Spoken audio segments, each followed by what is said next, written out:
Power button double click করলে call কেটে যাচ্ছে। এই সেটিংটি অফ করতে চান তাহলে এই ভিডিওটি শেষ পর্যন্ত দেখুন।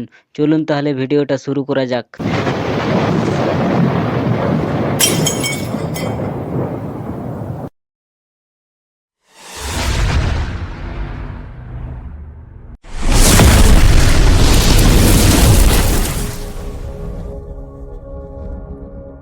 আপনি যদি একটি অ্যান্ড্রয়েড ফোন ব্যবহার করেন তাহলে এই সেটিং জানা আপনার অত্যন্ত জরুরি।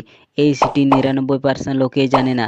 এই সেটিংটি জানতে হলে ভিডিও স্কিপ না করে শেষ পর্যন্ত দেখতে হবে। পাওয়ার বাটন ডবল ক্লিক করলে কল কেটে যাচ্ছে আর আপনি বিরক্তি হয়ে যাচ্ছেন।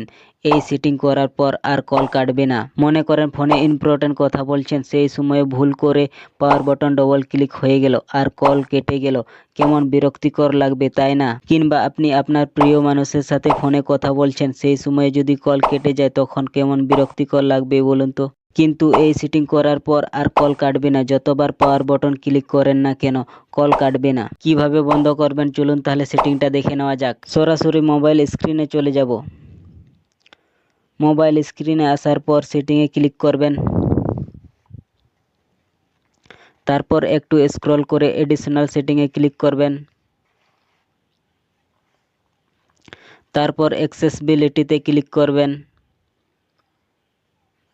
তারপর এখানে ক্লিক করবেন। তারপর এই সেটিংটি অন আছে অফ করে দিবেন, তাহলেই অফ হয়ে যাবে আর কল কাটবে না। পাওয়ার বাটন যতবারই ক্লিক করেন না কেন কল আর কাটবে না। ভিডিওটা কেমন লাগলো কমেন্ট করে জানাবেন আর এরকম ভিডিও পেতে চ্যানেলটি সাবস্ক্রাইব করে পাশে থাকবেন। থ্যাংক ইউ, ভালো থাকেন।